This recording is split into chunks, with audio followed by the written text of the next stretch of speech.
Okay po, bibigyan kayo yumaman. Pwede ito sa kabataan o kahit may edad ka na. Mas safe tayo kung meron kayong mindset ng mayayaman.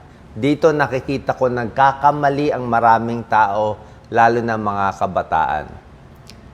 Usually, pag mga kabataan, titignan lang nila sa Facebook, sa social media, sino mayaman, maganda baro, yan na yan, gagayahin nila, mali po. Okay, itong principle na to, makikita mo, ito yung yayaman balang araw. Okay, ang buhay mo naman, di naman up to 20 years old lang eh. Expect mo yung buhay mo, 60, 70, 80 years old. Pag nagplano ka, dapat mayaman ka buong buhay mo. So, ang paraan talaga, dahan-dahan ang pagyaman. Yan ang plano. Slowly. Huwag bigla-bigla. Kasi kung masyado mabilis, delikado. Baka scam yon, baka fake yon. Biglang yaman, biglang bagsak, maraming ganyan. Pag bumagsak, hindi na makaka-recover.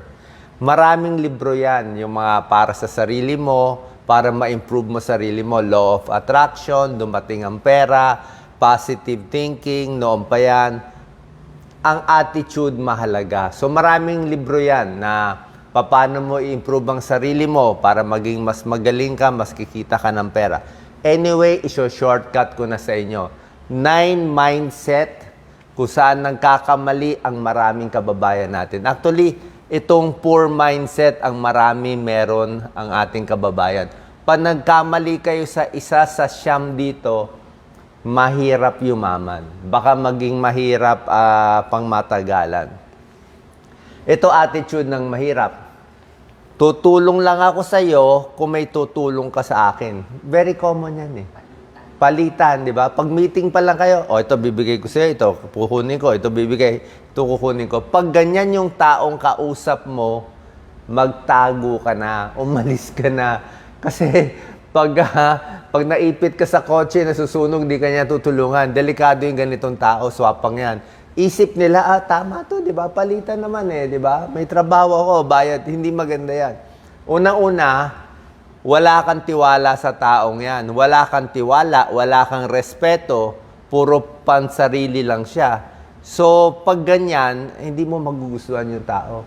Hindi ka magtitiwala sa kanya sa ibang araw. Okay din yan, pero hindi siya magandang attitude, lalo na yung first time. Wala ka makukuhang matinong trabaho pag ganito ang utak niyo. Dapat matulungin sa una. Number 2, pag may konting pera, yung mayayaman, kita mo, pag may konting pera, i-invest nila yung pera nila para bumilis yung pag-aral nila, ilalagay nila sa negosyo nila, o bibili sila ng gamit na magpapalago ng negosyo nila. Pag poor mindset, makakuha lang ng 5,000 o 10,000 bigla, travel na agad. O ubusin na agad yung pera, kain na agad sa labas. Tapos yung lifestyle niya, babaguhin lang. Tumaas konti ang sweldo o magbabago na sa kinakain ng restaurant, papagandahin na yung bahay. Huwag mo i-elevate yung lifestyle mo. Dapat, yung pera mo habang tumataas, yung lifestyle mo, diretso lang, pareho o konting taas lang. Kasi pag nauna yung lifestyle mo, tapos yung pera mo, biglang natanggal ka sa trabaho, mahirap ka na bumaba ulit eh. Kita mo yung mga mayaman, lahat matitipid. Lahat matitipid. Dito kasi, ubos ka agad eh. Gusto mo ipunin yung pera, sabi mo, pera, maliit lang yan. Ba't ko ipunin 10,000, 20,000? Maliit yun. Pero ang 10,000, 20,000, pag inipon mo ng 10 taon, malaki yun. Diba? Tsaka yung habit ng pagtipid, yun ang mahalaga eh. Huwag agad ganyan. Hayaan mo sila mag-enjoy, ikaw mas marunong ka. Time is money eh. Mas mahaba oras mo, actually health is money. Mas mahaba buhay mo, mas mayaman ka.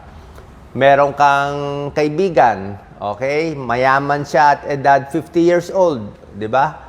Kaya lang nagkasakit siya at 50 years old eh. O paano ngayon? So, hindi na niya magagamit. Pero ikaw, 50 years old ka, konti pa lang pera mo, pero humaba buhay mo. Nakinig ka sa health tips natin. So, mula 50, 60, 70, doble ng doble yung pera mo. Kaya magiging mas mayaman ka in the end kasi mas mahaba buhay mo kasi time is money. Kita mo yung mga lupa, dati mga ninuno natin, ang bilis sa lupa, mura lang. Ngayon, magkano na? Dahil sa time, sa tagal, aakyat talaga yung pera. Pangatlong maling mindset ng mahihirap, ito, gusto nila mandaya. Laging ganyan. Makakadaya, makakalamang, makakaloko, makaka-fake news, makaka-scam, kikita sandali, o isip nila, hindi naman ako mahuhuli. Lahat po nahuhuli.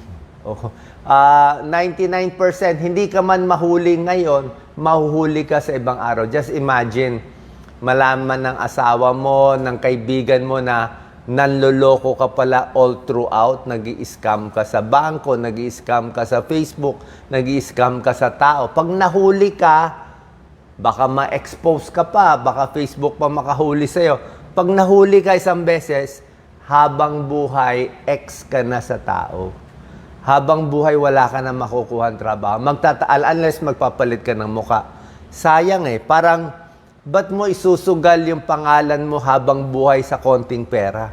'Di ba? Konti lang yan So, hanap na lang ng ibang paraan.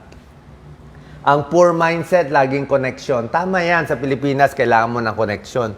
Pero pag yan lang ang mindset mo, connection, hindi mo pinagsisipagan, hindi mo ginagamit talent mo, wala kang layuning maganda sa buhay, pang sarili mo lang, walang tutulong sa'yo Okay? Lagi mo iniisip, capital, pahingi ng daan-daang libo para mag-umpisa, mahirap yan, delikado. Mag-start ka malaking capital, malugi ka isang beses, wala na magpapahiram sa'yo. Start ka small. Okay? So, iwas tayo sa ganito. Ito rin ang mindset na mali, kaya naghihirap ang iba. Wala sila pakialam sa pangalan nila. Kita mo ngayon, ang daming troll. Marami tayo dyan, influencer, maraming followers, maraming susulat sa'yo. Sasabihin, magkano ang presyo na isang video mo? Magkano presyo na isang post mo? Parang binenta mo na sarili mo Diba? Ako wala. Yung nakikita nyo, puro fake news. Ni isa wala akong pinayagan dyan.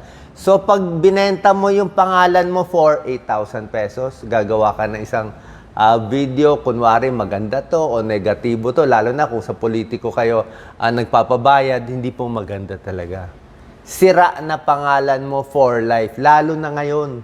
Mainitin ang ulo ng tao, may screenshot ka na nagpagamit ka, masisira ka Masisira. Sabi nga, 100 ginawa mong mabuti, isa lang ginawa mong masama, yung isang ginawa mong masama, forever ka na nila babanatan, 'di ba? So, wag mo ko-compromise yung reputation mo para lang sa pera. Darating yung pera unti-unti.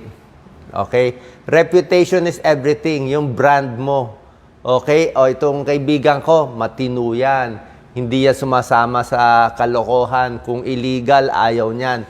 Mas magtitiwala yung tao, mas yayaman ka balang araw. Long term tayo. Number 5, yung iba, pag mindset na mahirap, trabaho lang konti, singil agad. Okay? Pag gagawa na isang bagay, kailangan may bayad. Inayos yung gamit, inayos yung kotse, inayos to, kailangan may singil agad. Pag ganyan, maiinis yung tao sa'yo. Diba? Maiinis. Dapat long term. Matuto tayo na tulong muna o palakihin mo na network mo. Wala namang masama, tulong-tulong ka lang muna Invest mo yung oras mo, di ba? Bago palitan. Kasi hindi maganda yung palitan agad. Number 6, ito. Ang mindset ng hindi yung mayaman, galit sa kalaban. Okay? May sari-sari store ka, may nagtayo ng sari-sari store sa kabila. Sa kapitbahay mo, sisiraan mo na, aawayin mo na, maiinggit ka na. So, pag ikaw, kahit gaano ka kaganda, pag nainggit ka na, wala na, boring na Diba? Hayaan mo na siya, kinopya ka niya, hayaan mo siya, gawin niya yung gusto niya, diba?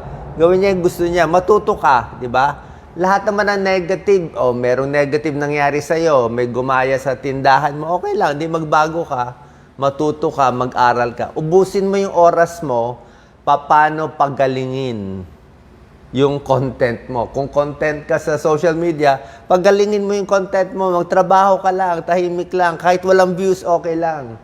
Hayaan mo sila magmura, hayaan mo sila maghubad, kung anong gusto nila gawin, bahala sila. Kahit millions pa views nila, hayaan mo sila. Diba? Reputation is everything. Okay? Hayaan mo sila. So, yan. Number 7. Ang mindset ng mahihirap, ito, mayabang. Laging alam ko lahat yan, di ba? Madalas sa social media, magbi-video, alam ko yan, malito, itong tao magaling, itong tao salbahe, di ba? Wala nang, lahat ng hindi pareho sa opinion ko, mali. Itong isa, Diyos, itong isa, salbahe. Puro ganyan eh. Puro bash ng bash. Usually, pag basher, mahirap. Yung basher na bash ng bash, usually, kung mayaman ka, milyonaryo ka, di ba? Bakit ka magbabash? Wala ka oras mangbash. Ang trabaho mo, ayusin yung negosyo mo. So, pag nagbabash, usually, walang pera. Lalo mauubos pera mo kasi nga negative eh. Hindi darating ang swerte sa'yo. Kala nyo lang hindi mahalata. Ako, isang tingin mo pa lang sa mata, tingnan mo. Alam mo yung mata ng classmate mo na basher. Iba, galit, nakatulis. Parang something wrong sa kanya. Alam mong may kulo na masama. Kaya hindi dumarating ang swerte. Kasi negative-minded eh. Galit agad eh. Pero kung open-minded, mabait, kaibigan lahat, magaganda mag-comment, lagi ka pinupuri, mas darating yung swerte sa kanya. Kasi long-term yan. Hindi mo alam kailan darating yung negosyo, kailan darating yung swerte. Hindi mo alam kailan darating yung mana ng magulang mo, ng kapatid mo, ng lolo-lola mo.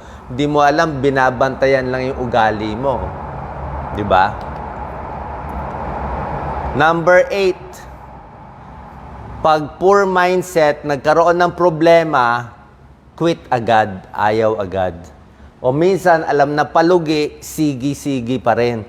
Lugi na, ulit pa rin, di ba? Hindi nakikinig sa payo ng iba. Ang mayaman, magkukwit lang pag nakita niya na talagang lugi yung negosyo. Parang kailangan na niya mag-shift. Baka bago na eh. Bago na yung technology, iba na yung uso, pwede yun. At kung maganda yung goal, tuloy-tuloy pa rin. Okay? So talaga nagpo-pursue tuloy-tuloy kasi long-term ang gusto niya. Number 9, ang poor mindset, basta kumita lang ng maraming pera, bibili ng malaking bahay, maraming kotse, magre-relax, kakain lagi sa labas, yun lang. Tapos na ang buhay. Walang didikit sa ganyang tao. Walang didikit. Siyempre parang, bakit mo tutulungan itong isang tao? Makasarili, puro sarili lang iniisip, di ba? Wala siyang tulong sa mundo eh. So parang walang gana yung tao dumikit sa kanya eh. Pero yung mga taong may ginagawang maganda sa bansa, lifelong learning, nagtuturo, ayan no, naghahanap ng bagong challenge sa buhay, mas gusto mo tulungan. Mas gusto mo i-follow, di ba? Mas gusto mo sila tawagin. Ito, ayaw mo.